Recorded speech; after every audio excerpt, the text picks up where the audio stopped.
And welcome to the long-awaited Veterans Podcast for Severe Cinema. On the phone, I have Iron Overwatch and Mike, both veterans. Anyway, Iron Overwatch, say hello. How's it going, guys? Mike, say hello. How you doing? How you doing? Anyway, we're going to be talking about veteran stuff. We're going to be talking about our experiences in the armed forces and positive and negative things. It's all on the table. We just had a discussion. There are no boundaries, right, guys? Nope. Correct. Hell yeah. Anyway, so let's go ahead, go around the room per se, or that's not really how you say that. Let's go around and talk about like what we did in the service, like what branch, from when to when, what your MOS was and everything. Iron, you want to go first? Sure. All right. I was in 11 Charlie. I was a mortarman, Pogue infantry, as a lot of other grunts would say. And, Pogue infantry, is that what you said? I heard it all the time. You're not real infantry. You're not a Bravo. As in persons other than grunts? Is that what that means? That is. So mortar And, mortar guys were considered pogues or pogue We're of the not. infantry.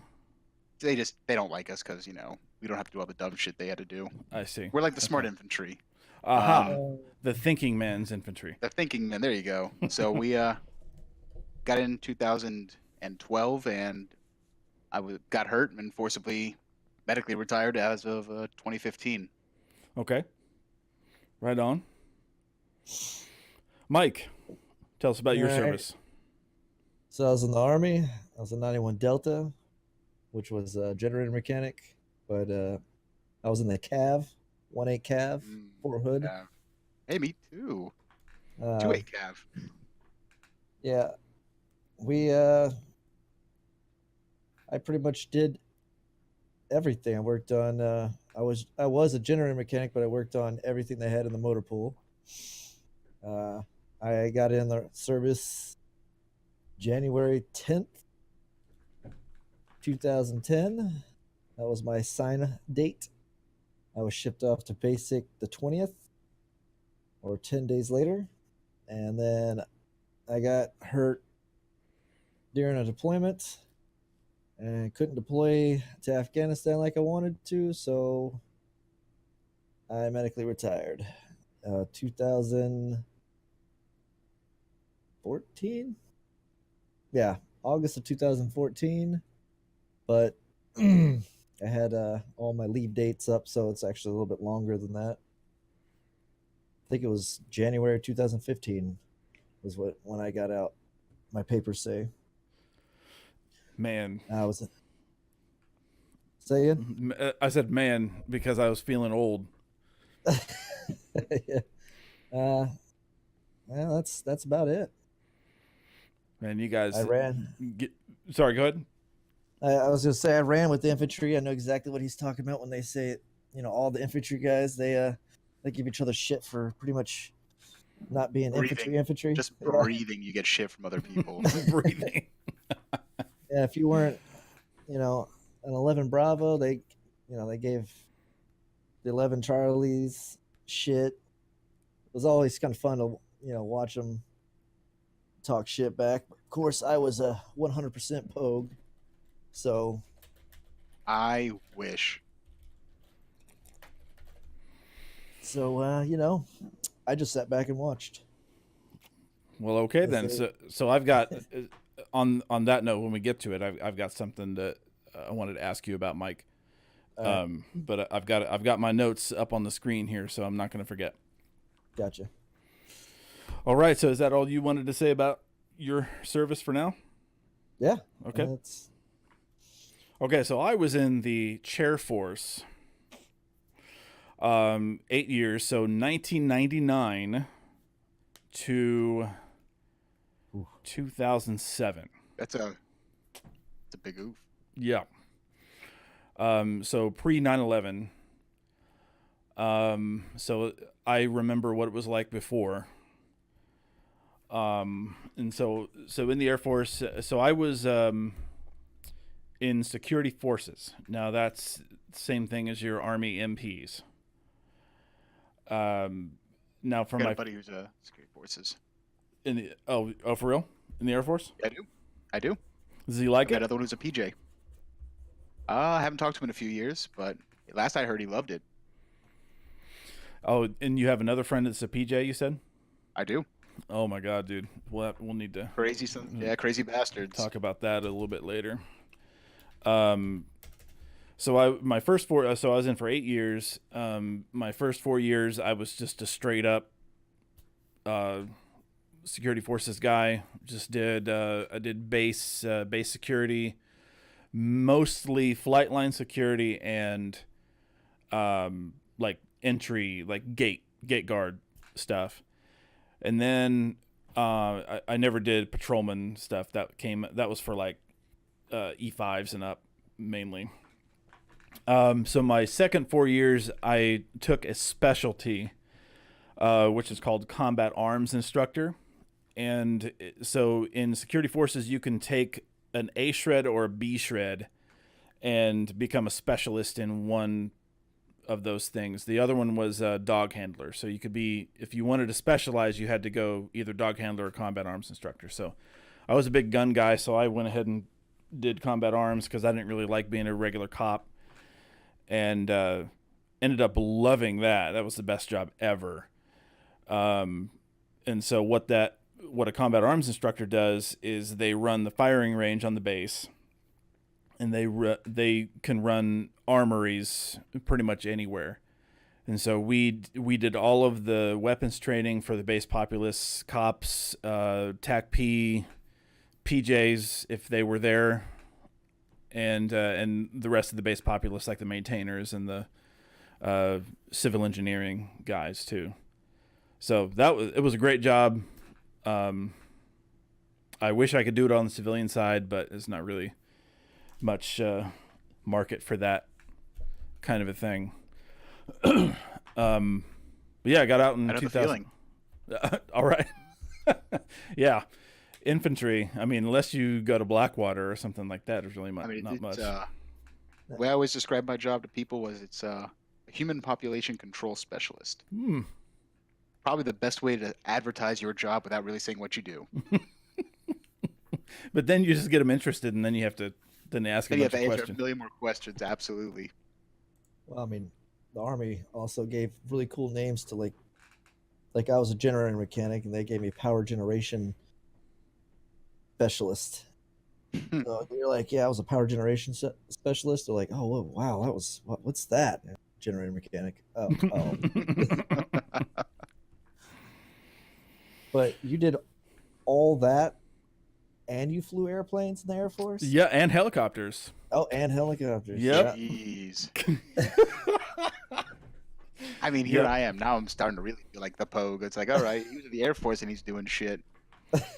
I cut grass for the name of freedom most of my time.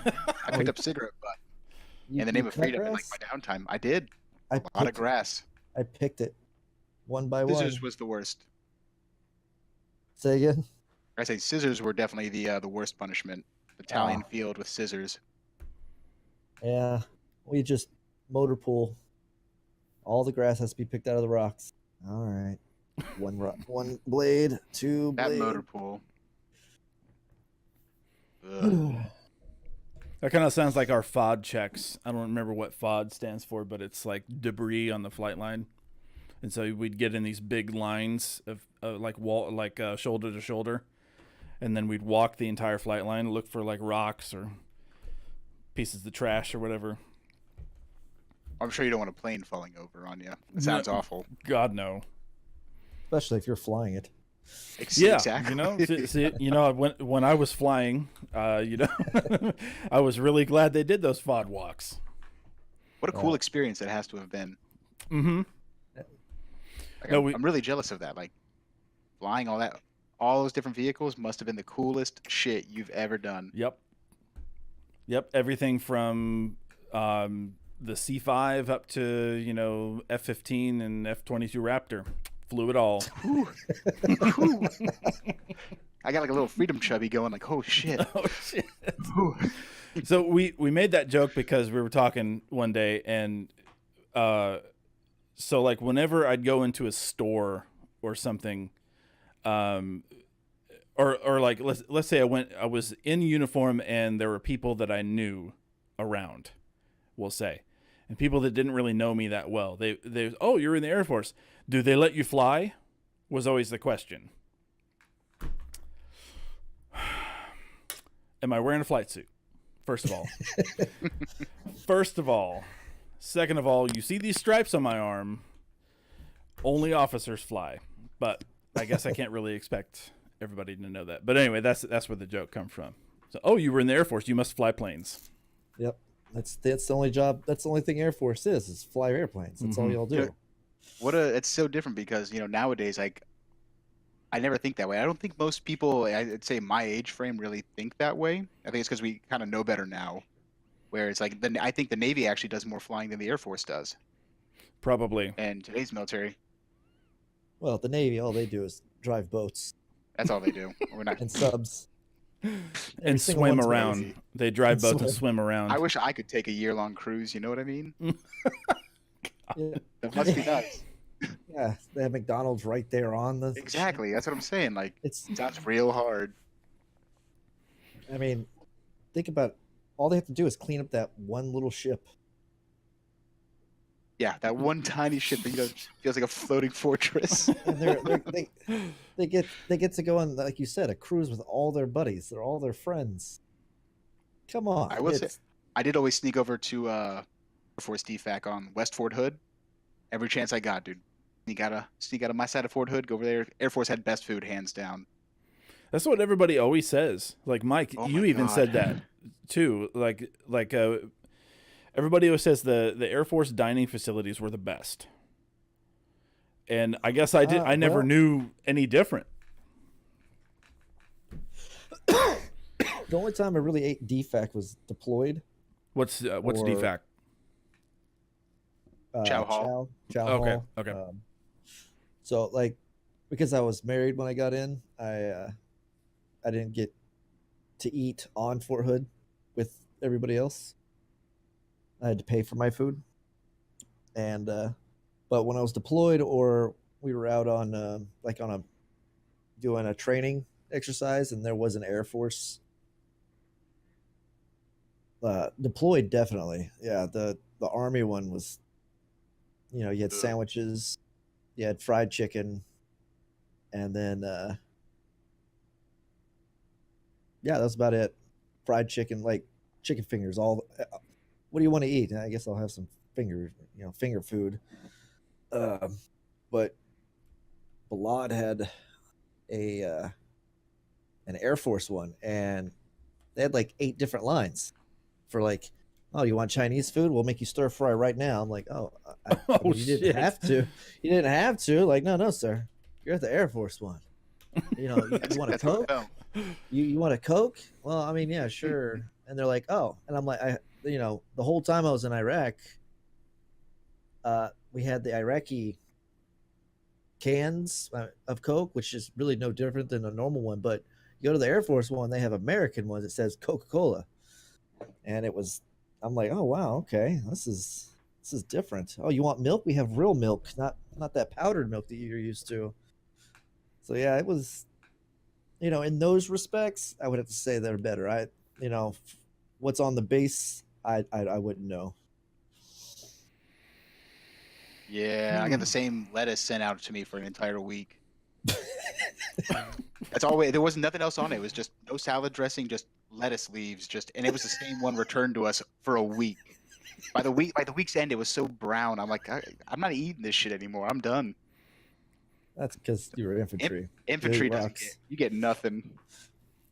I watched you guys sleep outside in the rain. Yep. Like, training. It's great. Loving life every second too. Just. I'm so glad I did this. Yeah, that was the thing. They would do that too. And I'm like, I'm in a tent with my Xbox and my TV and my generator with heat and an AC or whatever, and they're sleeping outside in the rain. One guy's like in a puddle. Yep. And I'm like, are you good? And he's like, oh man, I'm living the dream. Like I got a TV in there. No, I'm good. I'm gonna take a nap. Okay. Have at it, I guess. I'm gonna shave with this rock. Oh yeah. Yeah, I gotta keep that grooming standard. Yeah. I can't tell you how many times I got in trouble for that. Not shaving in the field. I mean, I was Okay. never allowed to. It just about like 2 days of not shaving would just be like beard. So I had to stop really quick. And by mid afternoon, they're like, "Did you shave this morning?" I'm like, "Yeah." They're like, "You're fucking lying." Hated it. Hated it. It was the worst. I would just dry shave because I ended up giving up on it. That's ugh, whole nother story. Okay, so I noticed something when we first started, and so Mike, when you were talking about what you've done, the moment you said Cav, Iron Overwatch was like, ah, Cav. Yeah. And Steve Big, Steve always talks about how you were in Cav and y'all did shit fucked up. And So what's that? Say again, Mike. you cut out on me. I didn't hear that Okay. last part. Steve said something. Steve says that Cav does shit fucked up. Oh yeah. Okay, so Mike, why don't you start and right, so I guess- tell oh, sorry. us why that is. So why did Iron Overwatch say the Cav, and why does Steve say Cav is fucked up? All right. Well, like I said, I was in 1A calf. What does that mean exactly? Well, it was my unit. Just the unit number? Okay, gotcha. Yeah, that's the unit number. And everybody in the military has their job. All right, you have your infantry. They do infantry things. Leave the infantry alone. They do infantry things. You're a mechanic. You do mechanicking things. You don't, you're a support. You're a cook. You're a support. You're this. When you're in the Cav, I got attached to every single one of because I was a generator mechanic, so I went with the generators. I got attached to infantry units, like all the time. They're like, "Oh, you're 91 Delta." I was like, yeah. All right, you're going with Alpha Company." Okay. So I would go out and do infantry things with the infantry, even though I was a mechanic. They weren't like, "Oh, hey, you stay back here. Well, we're gonna go do infantry things while you play your TV or do whatever you want to mechanics do." No, they're like, "Oh, you're with us. Get in that gunner." Like, okay. So they treated Oh. you just like an extra body. Yeah, pretty much. They're like, "Oh, you know how to drive a car? Yeah. You have a license? Yeah. Get in there. You're driving." Okay.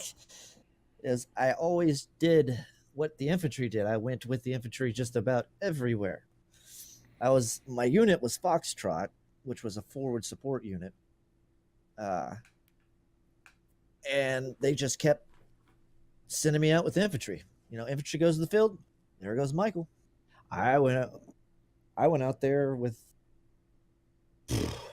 let's see. I went out with Alpha Company, and then Bravo Company went out a week later. I went out with them, and then 2 weeks later, I went out with Charlie Company. I'm like, why am I keep going? Why do I keep going out with these guys? And I'm not just going out there like, "Oh, I'm gonna work on the generator." I'm going out there doing like whatever training they're doing. I'm like, this is not what when people say everybody wants to be infantry until it's doing infantry things. I got to do the infantry things, but I still, like I said, they would sleep out in the rain. I had my own shit. I'm like, I had a fresh with all the tools and everything on it. And, I stay with I still was with the mechanics, but I still went out with the infantry guys while the other mechanics that were with Alpha Company, because, they would do their thing. And I was kind of just, "You're going to be with the infantry guy. You see that NCO over there? Yeah, you're going to follow him." So to you, okay. to you, the the thing that was fucked up about it was that you were not infantry, but you were tasked with infantry related duties. Oh yeah, I got to do uh, during deployment. I went on convoys.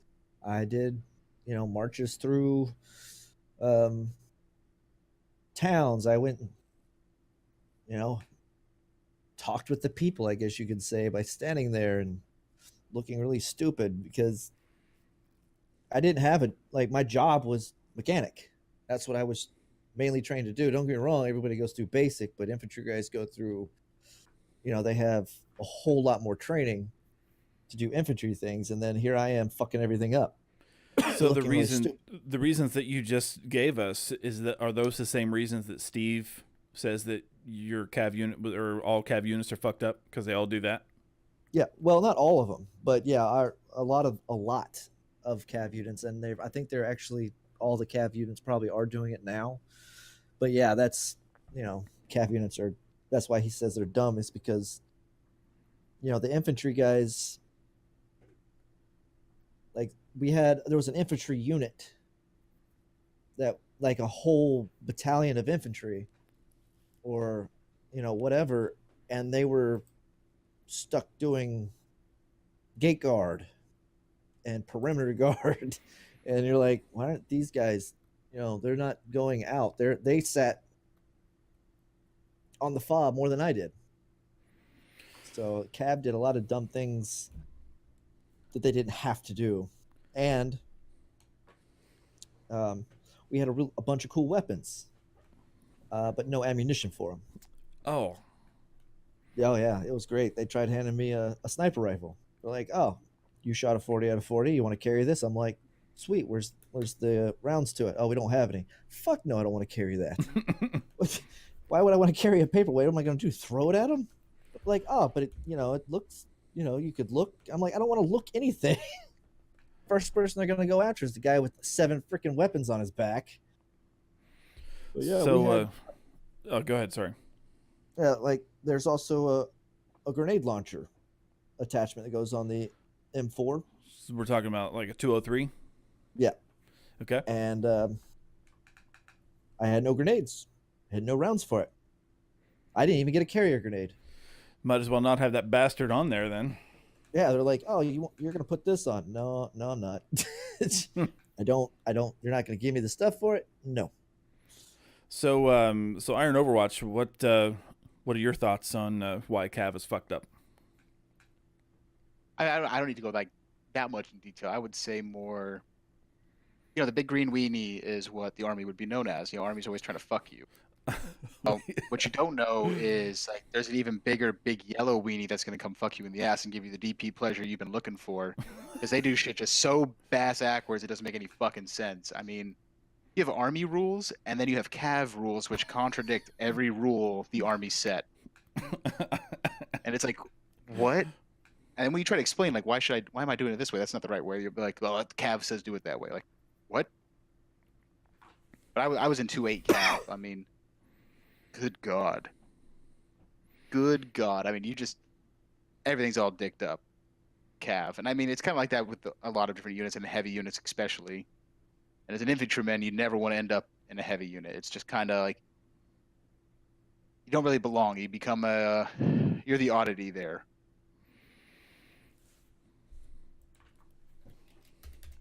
I see. Okay. So Cav does things backwards. Like, Yes. more Yep. like more so than military backwards then, is what I'm hearing. Yeah. Like Yeah. the army tells you to get point A to point B, there's a squiggly line. Cav will have you go in a circle and spiral to that line to B. I see. In the rain, during a tornado, while your town over there is getting nuked. Like, that's kind of like how Cav does shit. With a broken ankle, giving you With a broken ibuprofen water. So what is a cavalry unit? Like, what does it have in it? It's mostly heavy units. Like, Yeah, it's a lot of vehicles. Mine was our Alpha company had Abrams. Okay. Bravo company had Bradleys. Charlie had a mixture of the two, but they had also had 113s, which carry the mortars. Charlie Company had the 11 Charlies. Delta. Oh, what did Delta have? I'm trying to think of what Delta had. Delta had a lot of the wheeled vehicles, the heavier Okay. wheeled, and then we didn't have an Echo. And then Foxtrot had all wheels. We had no Abrams, no Bradleys, but we had 113s, the medics, and Fuck 113s.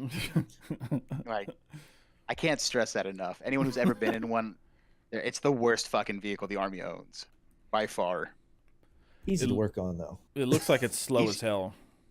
It is, but it does take off. Like, it does go pretty fast. Don't get me wrong, but it's a vehicle from Vietnam. Mhm. It is. It's It not is. bulletproof. It's solid aluminum. You gotta. I swear, like this is like what blew my mind with it. We carried 69 mortar rounds in that 113 in a vehicle that wasn't bulletproof. I really want to stress that. You had white phosphorus. You had high explosive shit. An AK round's gonna go straight through that. Mm. That's fucking awful. I always thought about that every time I got in that driver's seat. I'm like, please to God, don't let one of those white phosphorus rounds go off. Yeah, That would just that'd be a bad day. That's a bad day. Each of those weigh about 36 pounds. You've got for a 120 mortar, which is what we would carry in those 113s. It's a 75-meter kill radius. Like, so you drop that in the center of a football field, circle to circle, or goalpost to goalpost in a circle is dead. And that's Start mixing easily the size of a 113. Oh yeah. A 113 is like take a mini, like one of the old minivans, not a minivan, a van. Take an old van, about that size. Yep. And you had about 8 dudes in that minivan, and then you threw a big old cannon in there as well. So Plus the rounds for it. plus the rounds for it, plus your guns, and plus your chow and whatever else bullshit you needed. When You they had your came rucks out, strapped to the side. when they would come out, it was like watching clowns come out of a little clown car, because you're like 1, 2, 3, 4, 5, 6, 7, 8. Holy crap! And then they start pulling the other crap out. You're like, how the hell did you fit all those? Wow.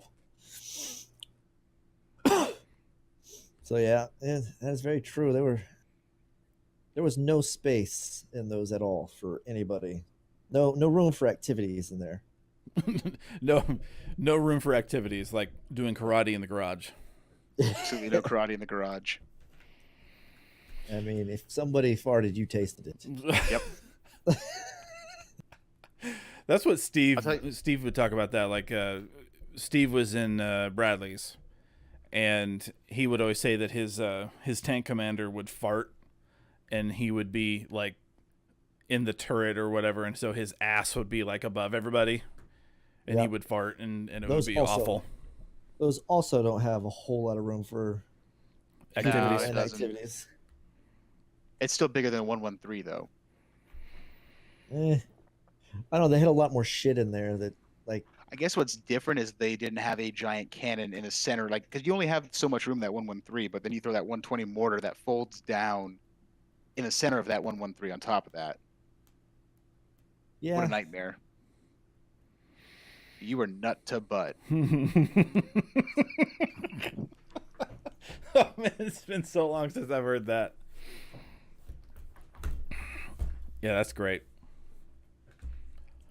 So I hate 113s. that's what I'm getting from this conversation. It's like, what an awful memory. What an Bring up. awful memory every 113 ride was. well, they're not comfortable. There's like No. you're not. You were sitting like a bench seat would have been an upgrade. I think sitting on a bed of nails is an upgrade. Oh Jesus That- Christ!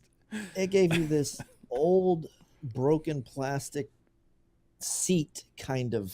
Tray?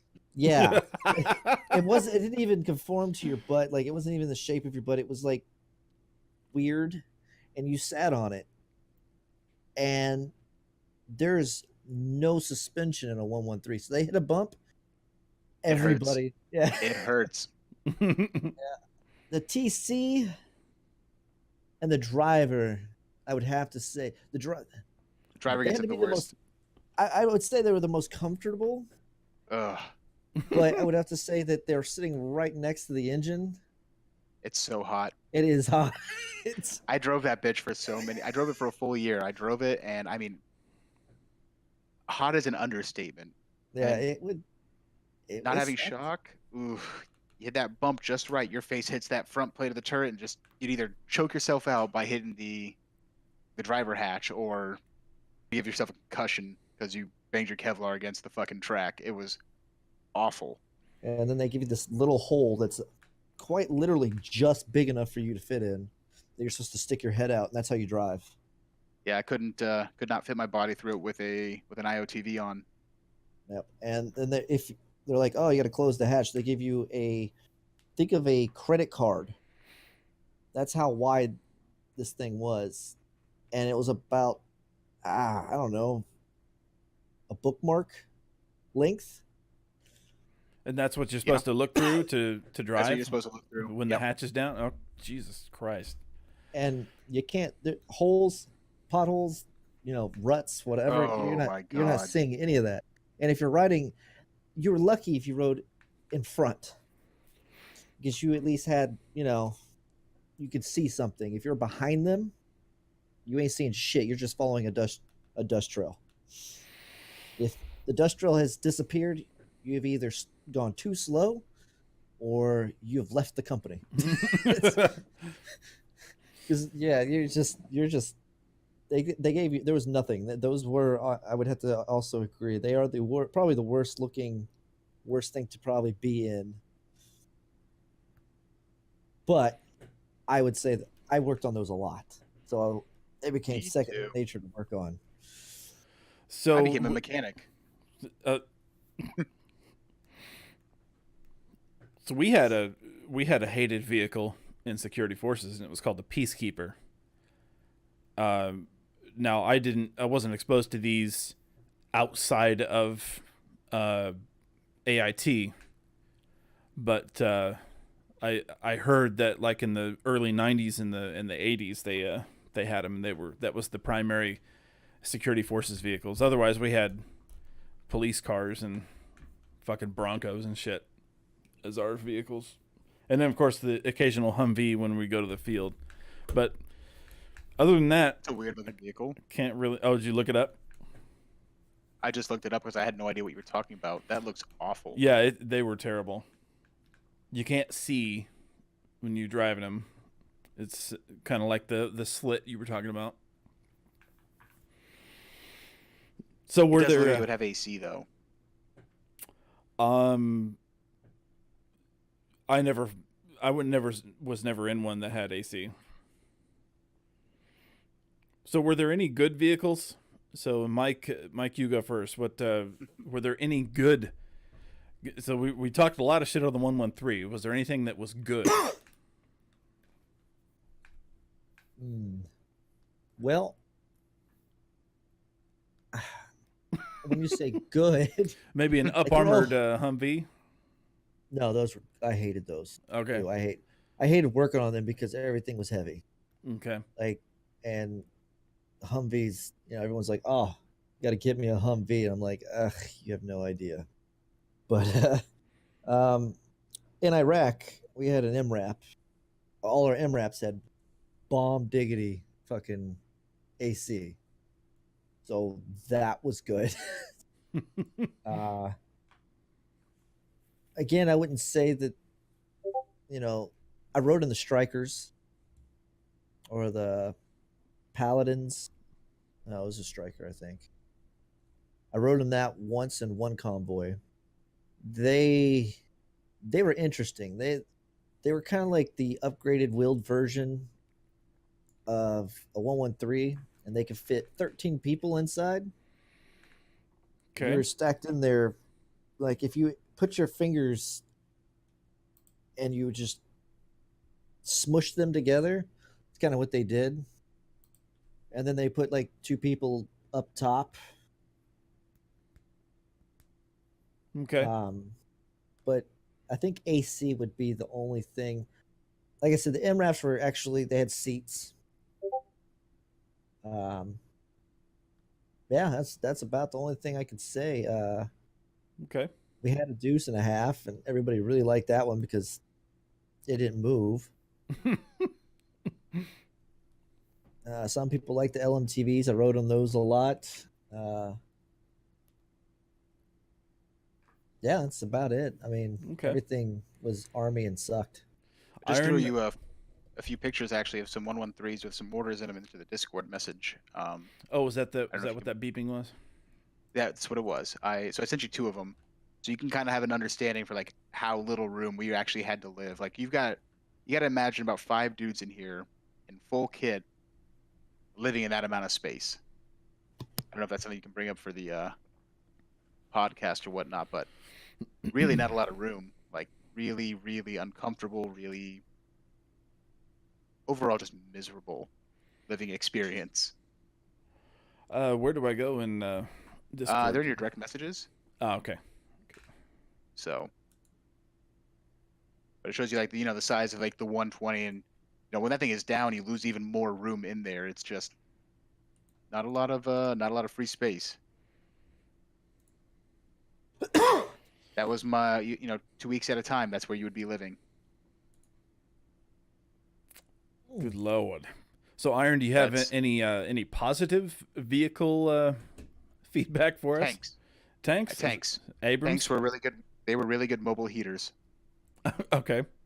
That's probably the only thing positive I have to say about being in a heavy unit was when it got cold, you found a tank to hide behind, and you just kind of hover there and pray for some warmth, and then the tankers would laugh at us and call us crunchies because that's the sound they make when they run us over. And you're sitting here like, please, man, like, just let me sit by your heater. They would move the tank every time we'd get comfortable just so we could get cold all over again. God.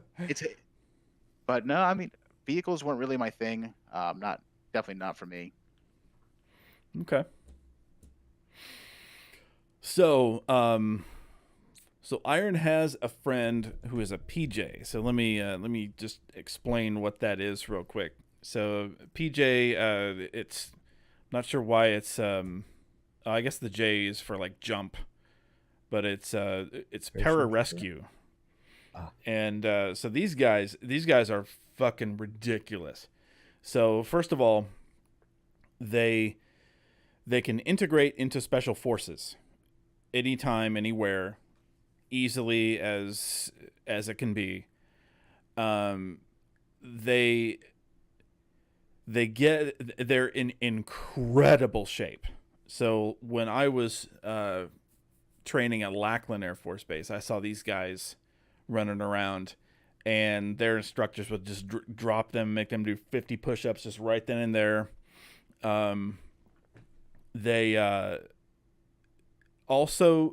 are basically a paramedic, and so their purpose is to go into enemy territory with special forces or whoever and rescue downed pilots.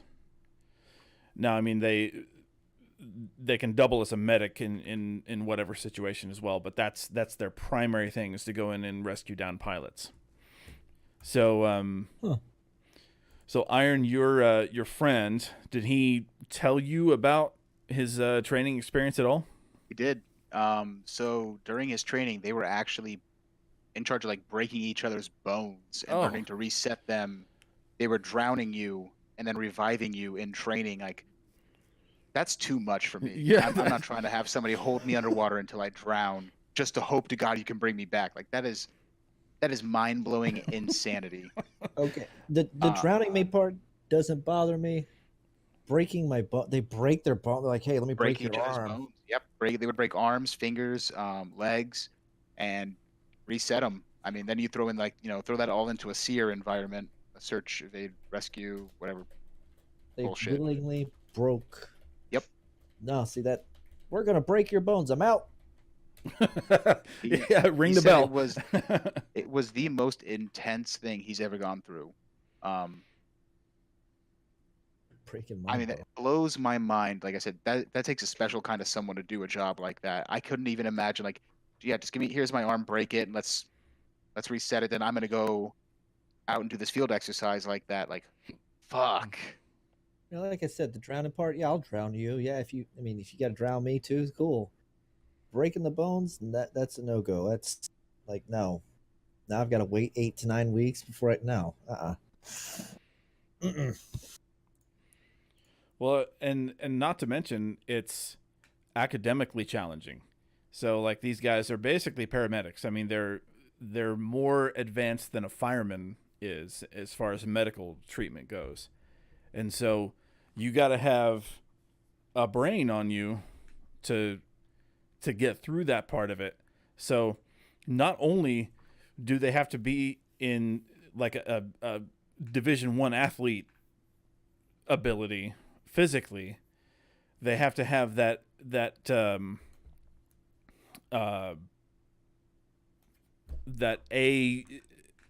A plus personality. And apparently I've lost the chat. Let's see. Get back in here.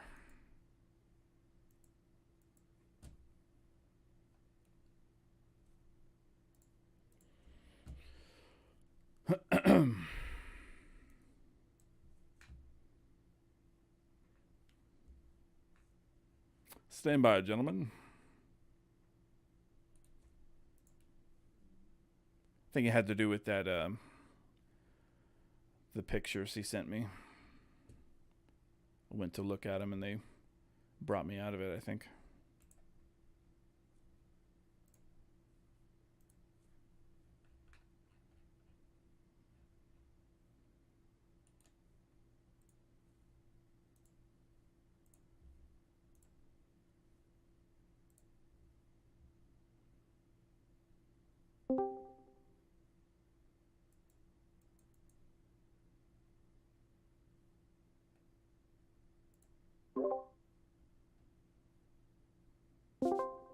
Hello. There we go. All right. What happened? I think I fouled up when I went to look at the pictures that he sent me. Oh, okay. That'll do it. It's because I suck at life, pretty much. So what was the last thing you heard? Well, I was talking for a while. I'm not really sure what the last Oh. thing you guys were said was. I know we. I think it was you, Mike, talking about you weren't willing to do the breaking the bones. Have my bones broke. Yeah, I'll break your bones. you'll break Maybe somebody so. else's bones for training. You're not breaking mine. Drown me? Cool, I got you. I'll drown you too. But the bone breaking's that right there. I have to. That's where Try you to draw draw the the line. line. Huh? Doing all of that and then trying to like escape, I guess, search of aid, kind of SEER training shit involved with that. Like, no way. That is so intense. And really, like, anytime anyone ever talks about on the Air Force, it's always like, hey man, about PJs. That's the real deal. That is some crazy dudes. You have to give them their respect. It's like rescue swimmers for the Coast Guard. Yeah, there's no way I'm doing that shit. No way. That's an intense job. Like, I can't even imagine trying to do that shit. Yeah, I'm with you there. No, thank you. I choose life. Yeah, I choose couch and junk food. And some French fries. Yeah, I was gonna say like some food. So there's PJs are Air Force, and there's also this other job in the Air Force that's kind of cool called combat controller, and Kind of like Pathfinders, right? I'm not sure what a Pathfinder does. I think like a forward scout, kind of like you'd recon an area so you can set it up, clear traps, make it so. At least that's what I'm assuming it is for the Army still. Setting up landing zones, kind of deal. Then I'm thinking these guys would roll with those guys, because these guys would coordinate the air traffic in like a combat zone. So Oh, they're all totally, certified. totally thinking of two different things. Yep, my Okay. bad. But yeah, combat controllers also can integrate with special forces, and they can call in airstrikes. They're all certified air traffic controllers. They're all incredible athletes. And then there's the TAC-P, Tactical Air Control Party. These guys are knuckleheads. Not They always really. have I mean, parties. It's in their name. yep. Say, I want a party. These guys roll with the army and call in airstrikes, and that's about it. And so there was some guy there was a TAC-P unit at Fort Riley, and so they would come down to McConnell to certify or to get trained on their to get their weapon quals, and so we were the ones to train them. These guys could not shoot. I mean, it was bad. The actual operator guys, they had M4s, and then their support staff had what's called a GU5 or GUU, which is basically an M16A1 given a new barrel Yeah. and a Yeah, I new was just upper thinking, receiver. ew. Yeah. Ew. But let's see what Iron Overwatch. What cool jobs in the army did you see? I'm sorry. What kind of cool jobs in the army did you Cool see? jobs in the army. Did you run into any special forces or anything like that? So it's not. This actually doesn't pertain to our military. I actually once got to meet some Israeli special forces, and Oh, nice. we were talking shit to them. Of course, we're like, dude, I mean, is your hand-to-hand combat really that good? So they're like, there's only one way to find out. And of course, they beat the living shit out of us, and girls beat the shit out of us. We stood no chance against them. It was completely embarrassing. But Israeli special forces was probably the coolest dudes I met. I saw a few Green Berets here and there, but never really talked to them. Mm-hmm. It's like, oh shit, yeah, that dude must be a badass, Mm-hmm. But as far as actually interacting with Israeli special forces, were the coolest guys. Scary fucking people. Really scary to know. Holy shit, they can really whoop the shit out of you. And they spoke English, okay? Spoke perfect English. What about you, Mike? Well, I got to spend a little bit of time with some Green Berets. Only on, all right, it was KMTB. It was one of the FOBs that I was at. They were the FOB that I was at, KMTB. It was a little FOB. It was about the size of a parking lot. Now you were talking Inside. forward operating base. Yep. Okay. They would. Our little part was in the center of a much bigger. We were about the size of a parking lot, like a Walmart parking lot. Covered. We had walls around us, of course, and on the outside of our walls was where the Iraqis were. So I did get to see, because we were the U.S. forces were training the Iraqi forces on how to do things, how to move, shoot, so on, so on. So we had the Iraqi army all around us. We were in the dead center of all these the Iraqi army, and there was some Green Berets there that was teaching them, or Tan Berets. Tan Berets, Rangers. Ranger, right? Yep. And they were teaching them stuff.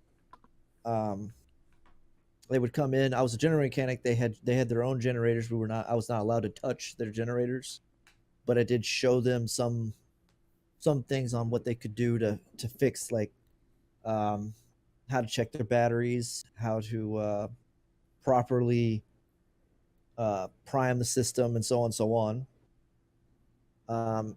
And I remember I was at Warhorse back where Fox Company was, because Fox Company sat at Warhorse most of the time. Warhorse was my company. Yeah. And I remember I was talking to my first sergeant. I just came back from KMTB. What's KMTB? That was the FOB. That's what they Oh, called just the FOB. the name of the. Okay. Yeah. I had just came back. I had been back for about 30 minutes. My first sergeant was, talking to us. telling us, hey, this is where you're going, this is where you're going. And this guy in civilian clothes, a beard, and uh, he walked in. And he goes, "Who's the first sergeant?" And the guy, and my first sergeant looks up. He's like, "I am." And he's like, "I need a generator mechanic right now." He's like, "Who are you?" And he's like, "Oh."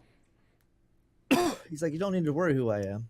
I got permission from Sergeant Major Wood, which was my sergeant major." He's like, "I talked to Sergeant Major Wood. If you have any issues, you can contact him. I need a general mechanic right now." So he Guess looked at what, me. Mike? He looked at me. He's like, "Hold on a minute." I guess he got into contact with the sergeant major. He's like, "You and you go with these guys." I was not given any other information. I was not told who these people were. I'm like, okay, because these guys are, there's just one guy who walked in there, civilian clothes, beard, and they're like, "All right, get in the back of the." It was a truck with the doors off of it. Like, get in the back there, throw your bag up there. We're gonna go right out here. Okay, so me and my battle buddy got in the back of this. Can't go wrong with a battle buddy. Yeah, I mean, I got in the back of this truck. I was not told, exactly where we were going, and he just said we're going out there, and he'll be back later tonight. So I go out there. One of them out in the middle of, bumfuck Egypt. There's dirt and dust everywhere. They had a little canopy, and he's like, "All right, our generator stopped working. We need it up and running." I'm like, "Okay." Like, nope, they didn't give me parts. They just said, "Hey, make this bitch work." I'm like, "All right." And I'm sitting there working on it, and he needed his air filter was dirty. I fixed. Basically, I'm sitting there working on his shit. I'm like, "Okay, you got this. It's wrong. You need an oil change. You need this." He's like, "All right, we'll be back." Left us there. Oh shit. Just left it. Just me and my battle. We're just sitting there like, okay. He comes back like an hour later, and he gets, he got us the oil and the stuff that I needed, and he gets a phone call on the cell phone, and he's like, all right. Calls everybody up, and he's like, "You two stay there. Tent's right there. Food and everything you guys need is right there. Y'all are here for the night. Everybody else, let's go." Left us there for the night. I'm like, "What the fuck? What is going on?" And they're like, they had a tent basically full of just multiple different types of weapons just hanging out, just laying there. They had like a couple M9s. They had a bunch of, I can't tell you because I don't know all the weapons, but they had like, I would say at least 16 just sitting on like this on this bed cot with the ammunition just in various places. And I'm like, "Oh, this is," we're just looking at things, and I had already finished the work. They put a lot of trust in you. Well, yeah, but I don't. We got back the next day, and I'm like, first time, what the hell was that? And he was like, "Don't worry about it." But they're attached to us. They had one of our generators, and you got to work on it. And he's like, "How was it?" So they left me out there. He's like, "Well, we were supposed to be back last night. What happened?" I was like, "I don't know. You got a phone call." And he left. Then he came back and picked us up, and we came back here. But no, that was probably the coolest. I didn't talk to the people. Like, there was no real conversation. Like, "Oh, hey, what's your name? What do you? Are y'all?" I only thing I could figure is there were like some kind of special forces or something of that. Yeah. But there was no conversation. Either that, or he had a shaving waiver and a uniform waiver. Good. Well, I mean, it was not just him. It was like a group of. There was like his whole team was like that. Huh? I would say like 5 to 10. I know it's not. I did. I there was 3 truckfuls. Okay. and they were like maybe I would say about 5 miles outside of our Fob Warhorse, and they had their own little thing going on. I don't know what.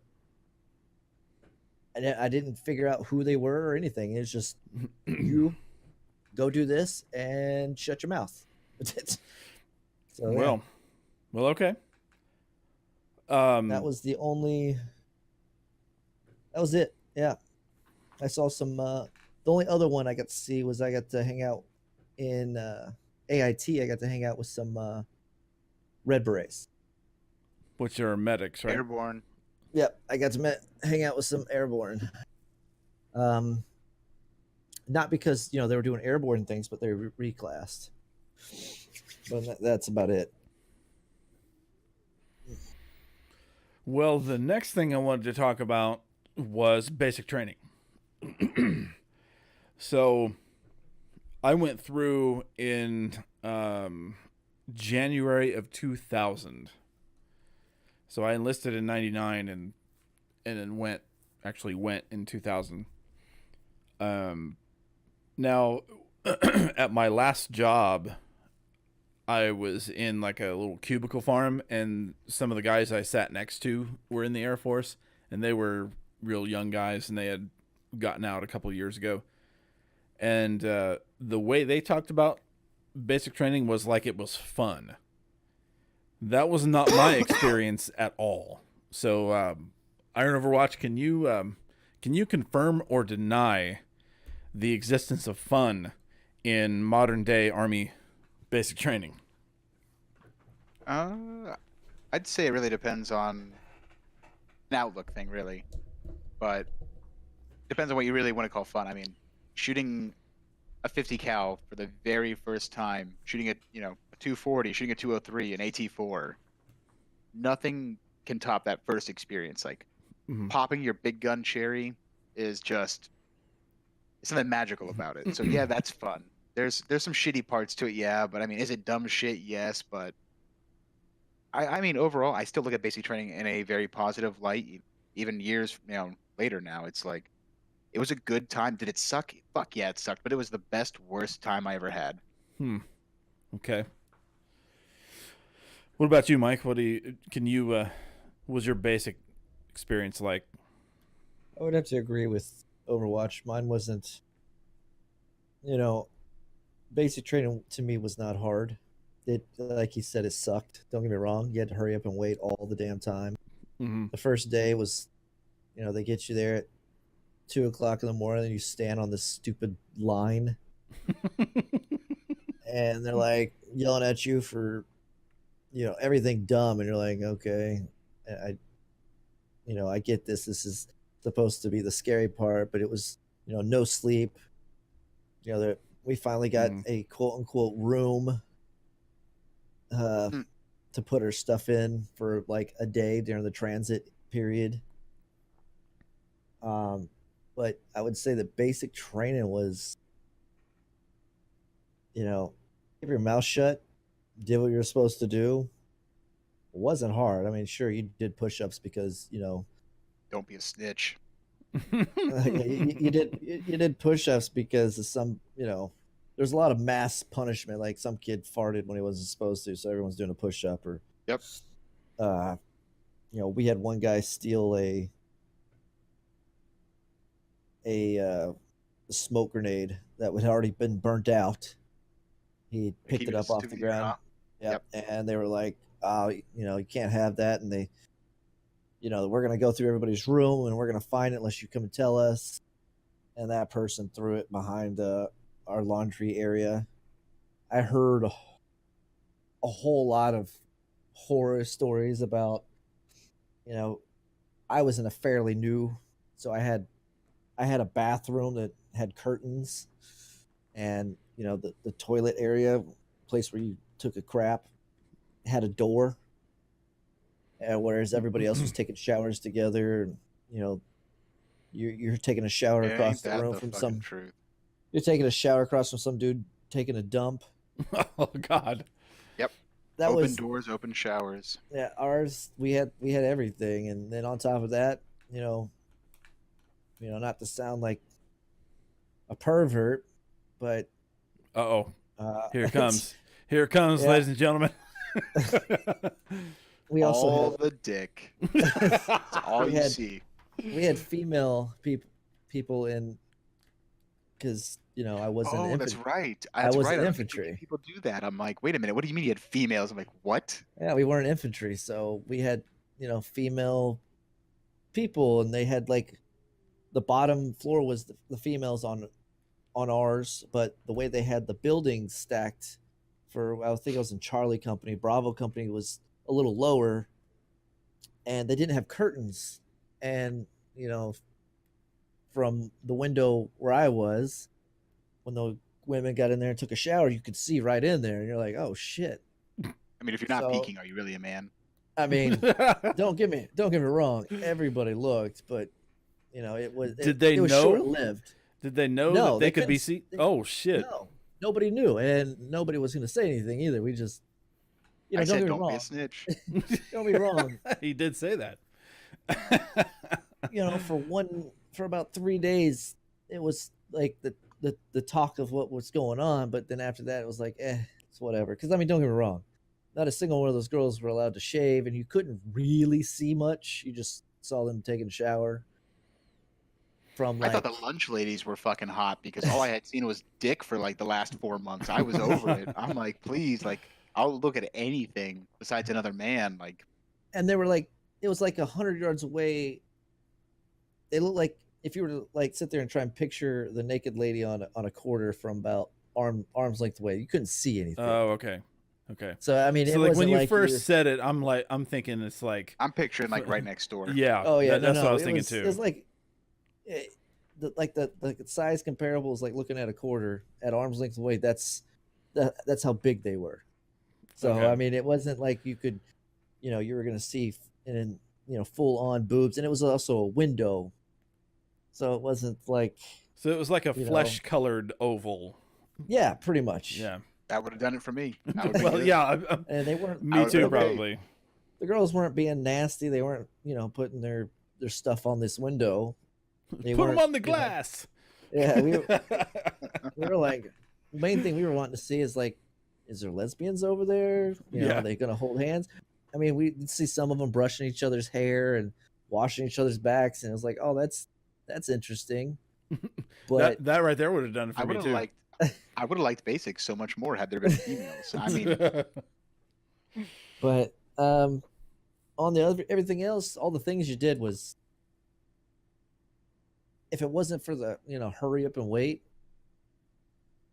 it wouldn't have been too bad. It's, oh, we're gonna ruck march over here. Okay, cool. La di da di da. We're there. Now we got to do this activity. PT was, I would say, basic training for me was better than AIT Hmm. in some Okay. respects. I forgot AIT was a thing too.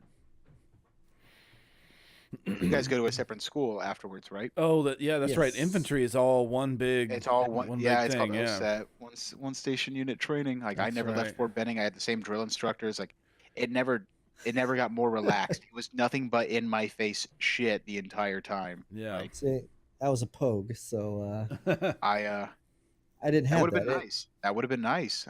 I could have. Damn. Yeah, Like I the said, first- I goofed. the first 3 You weeks, done goofed? yeah, the first 3 weeks, yeah, they were in your face all the time. But by the end of that 3 weeks, you knew the rules. You knew what you were and weren't supposed to do. So by that time, unless you just really enjoyed getting yelled at all the time, you didn't break the rules. So we didn't get yelled at all the time. We had a guy in my basic training named Bass Knight from some rural ass, country ass fucking place who Oh, just God. could never understand this dude. I mean, Like Boomhauer. Dang on. This dude- Dang on. it- kind of like Boomhauer, yeah, kind of like that.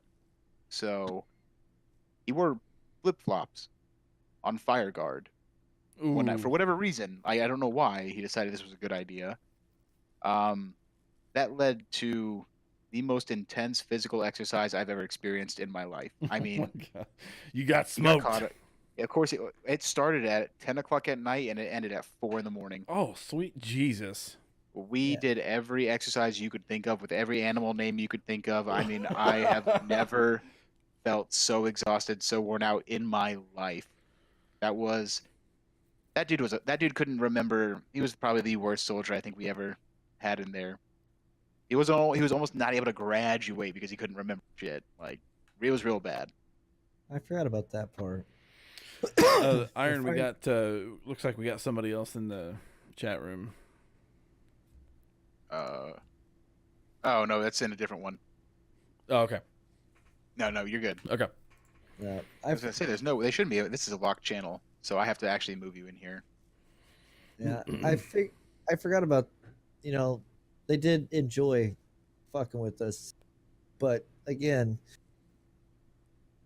like we had locks with a combination on them, and you were given so much time and everything like that. So people would, beat the system, and they'd put it on the last one, or all I had to do is pull it down, Mm-hmm. and then the NCOs would go, or the drill sergeants would go through, and they would lock, find all the ones that were like that, and then lock them all together, and then everybody had fun Oh figuring out. God. I Oh, that would have sucked I- so bad. I was smart. I would put the first two in, and then leave the third one like, I'd leave it on the second one, so all I'd have to do is put it to the third one, pull down. So they couldn't that take way- it. Yeah, Yeah. they couldn't take it. And Yeah. I also was really bad at making my bed, so I'd make my bed once a week Yeah. and sleep on top of it. And they're Oh, like, yeah. yeah, you can't Yeah, do I slept that. on top of it too. I had an extra blanket that, they were like, you can't hide shit from us. That was a lie. I hid an extra blanket. So it's 'Cause funny. that's why I slept. It's funny you say that about the bed, because like I think that happens like in every single basic training class ever, because like not just like the sleeping on top of the bed, like the little shortcuts you figure out. So like Yep.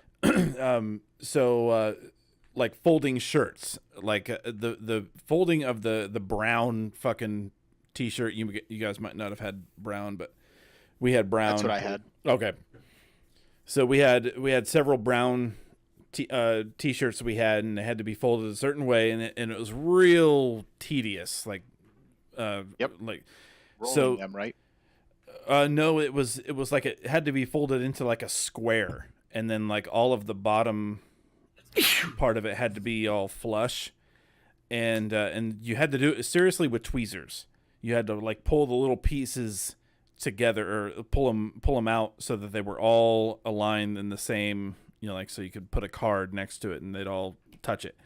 But like, so reason I brought this up is because like some people were good at folding shirts, other people were good at making beds, other people were good at folding socks or making the socks the way they needed to be in the drawer. So like I Pulling guard was, duty. yeah. I sucked at it all. Did you? See, we had to have kind of like what you're talking about. I think our shirts everything had to be rolled. Mm-hmm. And what I would do on cheating that would be I'd leave like two shirts up front, because Oh, yeah. Yeah. I would leave it to where it would look like everything, and then like the back corner I'd hide mine. I would roll like two of them really good, and then put the rest of my shitty ass rolls on the bottom. I had uniforms that were up front that I never wore. Yep. I would wear everything else so that when they opened it up, they had no reason to actually go in there because if you touched it, the way they had it set up basically is if anyone touched it, it would just be fucked. Yeah. So by the time they touched it, it's already fucked, and you're getting yelled at regardless. It didn't matter, but you didn't give them a reason to. So all my shit was just, it's like basically take a picture of it, and I just put it on top of it, and that way, I got my shit fucked up. Don't get me wrong, they fucked my shit up all the time, but I'd still just make two of them really good, because if they were just doing a spot check, my shit wouldn't get fucked with. Yeah, we did shortcuts like that too. Like the inspection, you had like two two specific articles of clothing for inspections, and that was it. That's all they ever did. You never wore them. It's been nice. And we had it kind of easy though, compared to what you're saying. So we had a laundry bag, which was just like a run-of-the-mill duffel bag that was tied around our bedpost. And so you could just, so what we did, any clothes clean or dirty that were not folded and inspection ready would just go in there. And Yep. then the only, But it wasn't allowed to be bulging, as they put it. We had a green laundry bag, and I had two of them. So my clean clothes would go on one, like on the outside one, and then my dirty clothes went on the inside one. so Iron Overwatch, you got any cool shortcuts you remember from Basic? Yeah, it's actually the best time to make the most money you could ever make in the military. Okay. I swear. Please I explain. swear. I Candy. shit you not. I was gonna say I sold candy. I sold a bag of Skittles for $120. What the fuck? I pulled guard shifts for an hour guard shift. I would get 50 fucking bucks. Yeah, that is true. I made, because I was used to not sleeping, so I would come in just, I'll pull your guard shift. I'd stay up for a full night, and just make a couple hundred extra bucks because money had no value in basic training. Sweets did, tobacco did, sleep. Like, if you can capitalize on those three things going into the service, my God, you'll make a fortune. You can buy a car, like outright, getting out of basic training with just the money you can make in basic training.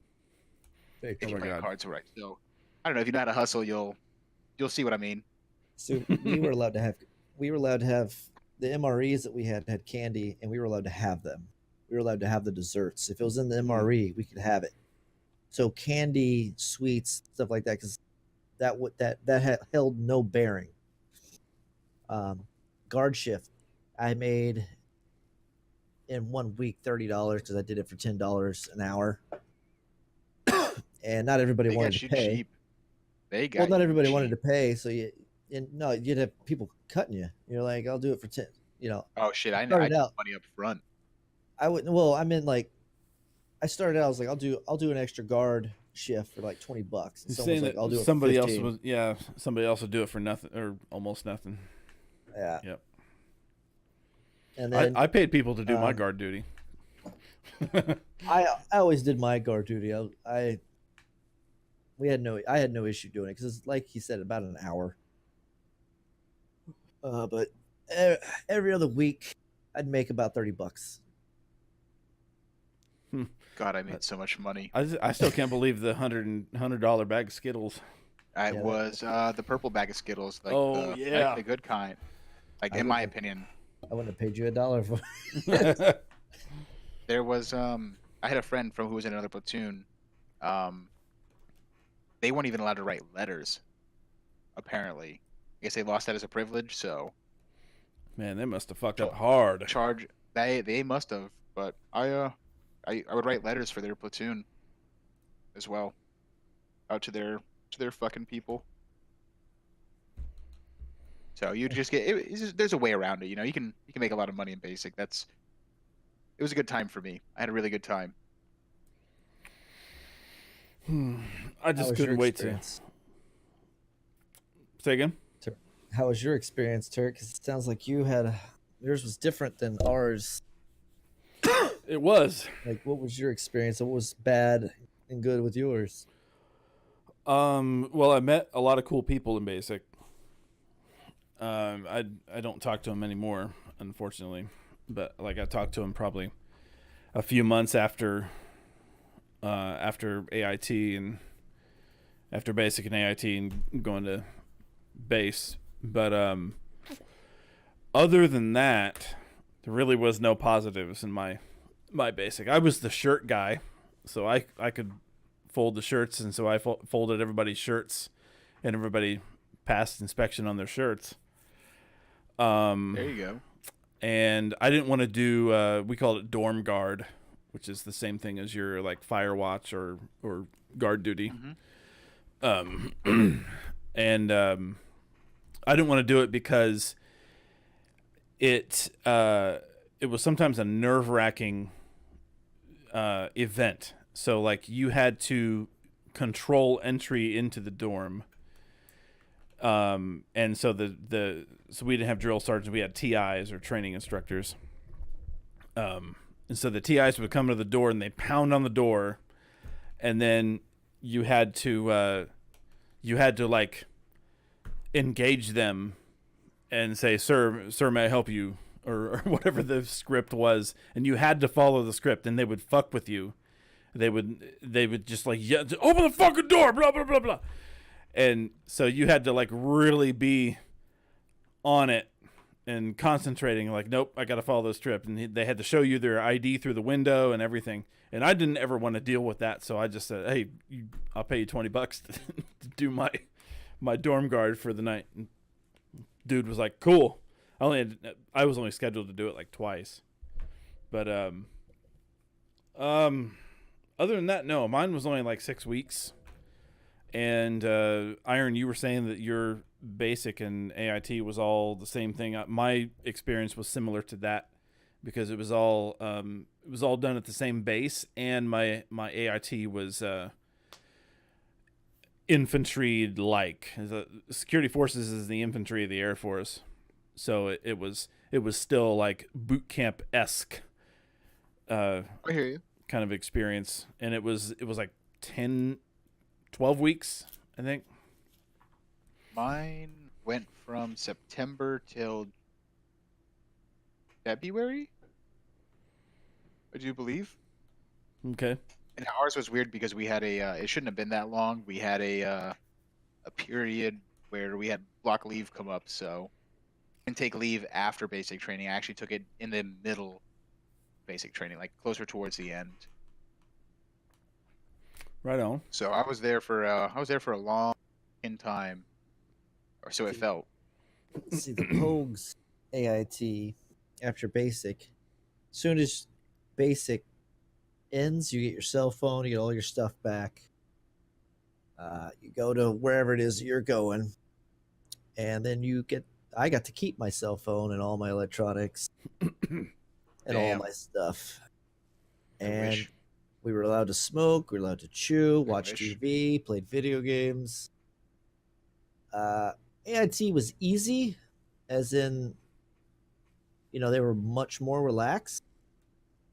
However, it was, I would say, a bit too relaxed on the sense that people kept fucking up, and I had to keep getting up at 4:00 in the fucking morning for a 6:00 PT.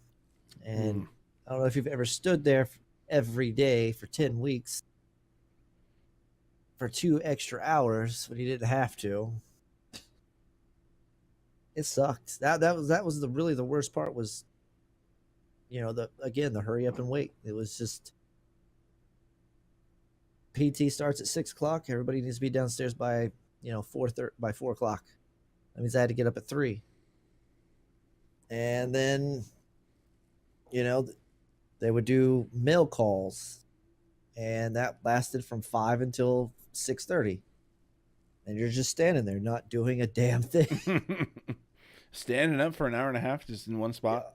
Oh yeah, you just stood there. And then I would have to say probably my most hated thing of all military would have been ceremonies. I hate Yep. ceremonies. Yep. Because not only do you stand there for the ceremony, but you also have to practice for the ceremony. Mm. You have to practice Yeah. standing there for 2 hours. Yeah, it's like we don't want you to fuck up standing there doing absolutely nothing. Like I stood there. I have never wasted nearly as much time as I ever did in the military standing. Like all the things I sat there and I seriously thought about it once. I'm like, I could be doing anything else. Cleaning something would be better than what I'm doing right now. I'm just standing here. It was the worst punishment ever. Time wasted was, you got more stuff done sitting on the couch than you did standing in formation. I would say that's probably the most thing I hated about the TRADOC, the training time.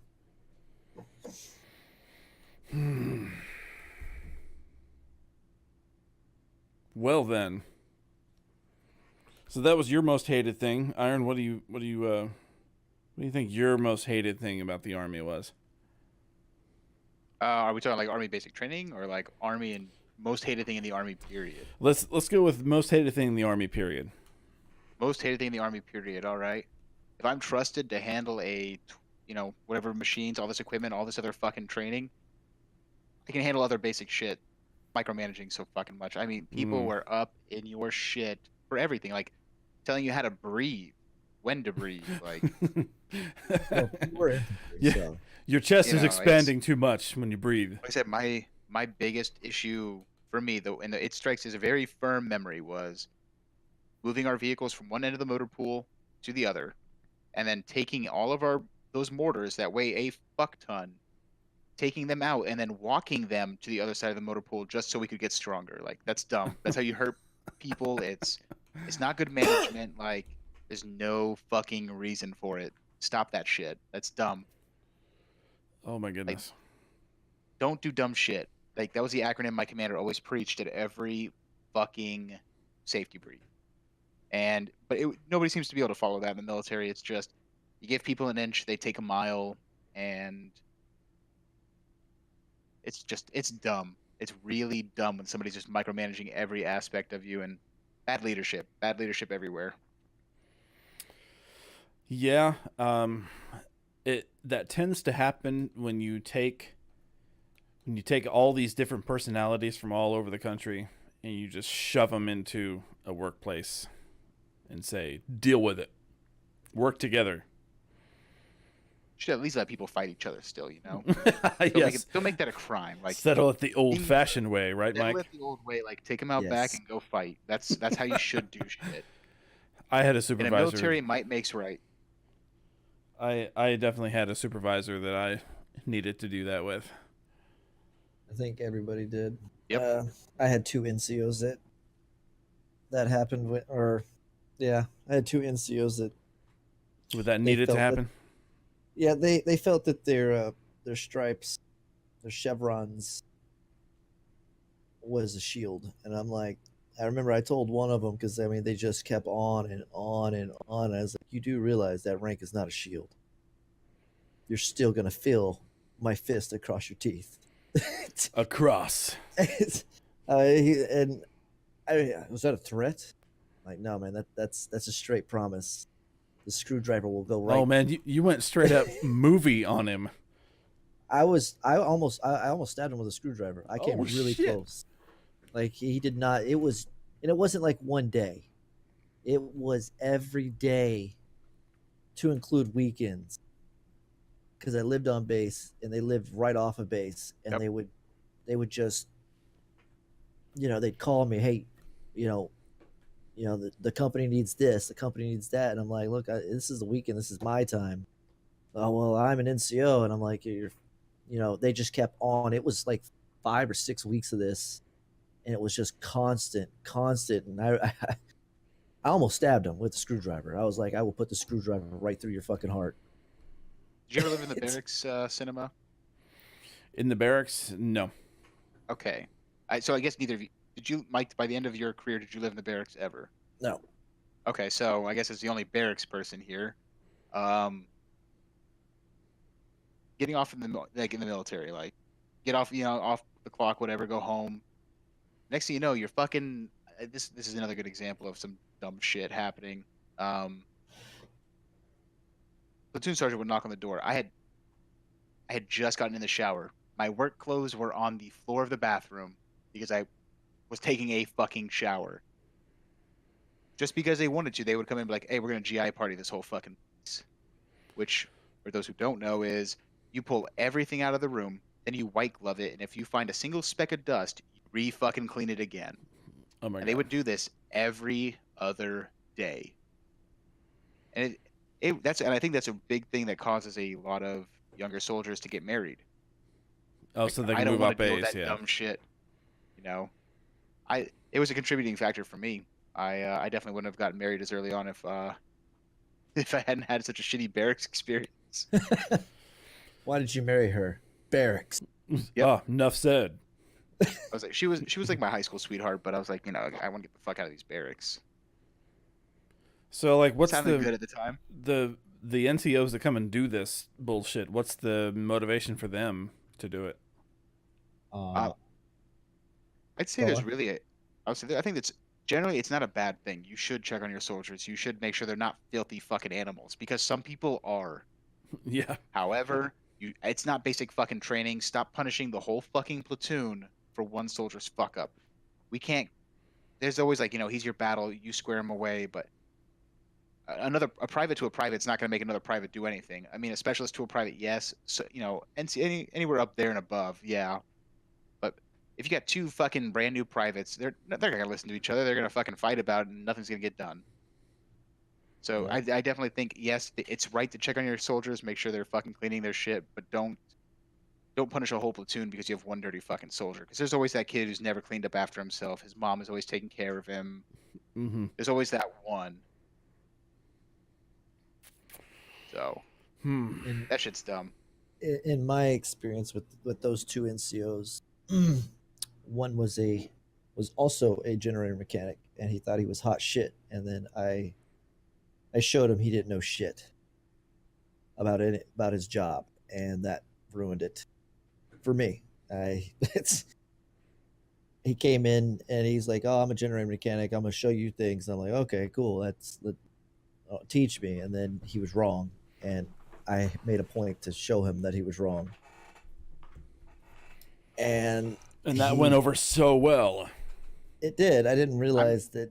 You guys were It best was- friends afterwards, I'm sure. Nothing bad could have possibly happened. Well, I just didn't like working for people that didn't. I don't mind if you're NCO and you didn't know my job or your own job, but don't come in and tell me how to do my job when you don't know what my job is. I hated that. The politics. Contradictory. Yep. The politics in the hated- military are really bad. Yep. Yeah, that's the next thing in all of military. That's the thing I hated probably more than anything, because those two NCOs were into politics. They could recite anything out of the NCO book, but they couldn't live by any of it. Yep. And I that's hear you why on I that. got out. Right there. I It's think that's why politics. a lot of people get out. It's Yeah. too much politics. Politics don't belong in the military. The military is there to kill shit and make sure America stays safe. Nothing else. Keep your political bullshit out of it. Just my opinion, of course. Not speaking for anybody else. Mine was office politics. Like the everybody brown nosing the commander. Oh, and- brown nosing. Yep. Yeah, that's what those two NCOs were. Yep. They were Spotlight Rangers. yeah. I know 'em all too well. They were really big into making the first sergeant think they were smart, and that's when I showed them how dumb they were to the first sergeant and the motor pool sergeant, it didn't go over well. I probably shouldn't have done it like that, but they kept coming in trying to tell me how I was doing something wrong, and I'm like, no, I'm really not. How it gets done. This is how this is the proper way to do it. No, you do it like this, and they were wrong, and it just didn't go over with them very well. And it came back to bite me in the ass, but after threatening somebody, stabbed them with a screwdriver, and then they took him away. Excuse me. I thought you promised to stab him with the screwdriver. No, that was a threat. I promised to punch him. Oh, okay, that's right. The screwdriver came sometime, like I think the next day. I was working on something and I was holding a screwdriver, and they were getting really dumb, and I was like, "That's it. I'm gonna stab you with a screwdriver. You're dead." And Bitch, I will drown you. it's- I will drown you. So many issues that could be fixed by just going out to the wood line, fighting each other, get it over with. Mm-hmm. Should never have done away with that. But The wall-to-wall that was- counseling is what that's called. councils. Wall-to-wall Counseling. counseling. I'm so glad I was never an NCO, so I never had to do any actual counseling. Like Sham Shield was good enough for me. I was corporal. Ew. Yeah. Yep. Yeah, I was an Ew. E6. I know all about that Bullshit. I mean, and I feel like the Air Force might it has totally has to be different than this. It kind of like this kind of experience. I don't know how that shit went, especially like as an E6 in the Air Force. Like, I don't know, does it sound strange hearing, let's say, how our NCOs reacted No, or how not they at all. did shit in comparison? Okay, No, so no, it's the same. I always look at the Air Force in like a beautiful white light, and I'm like, oh, you are a saving grace. I should have gone to you instead, but I'm stupid. So Well, I think that those feelings you have are not unfounded. Like I think it is better, but no, the same shit happens. Maybe just not as much. if you could put me back in time, there's no way I would choose the Army again. I would fight for the Air Force or never go in. I I would definitely, if I was gonna go any other branch, I would have never done anything combat related. I I would have stayed with Army. Ugh. Bad as as bad as some of the crap was, there was a lot of good. I enjoyed my what I did in the Army. I loved too. what I did, Me too. but even when I was out with the infantry, I could say, I get to look at everybody else and be like, they're like, "Oh, what'd you do?" I was like, "Oh, I just went out and watched them blow the fuck out of this whole area with mortars," or I went out and uh, did a convoy with these infantry guys. I had no problem. I mean, yeah, it sucked, but I got to say that when I came back. Um, I just didn't like the politics. Well, Way too much politics.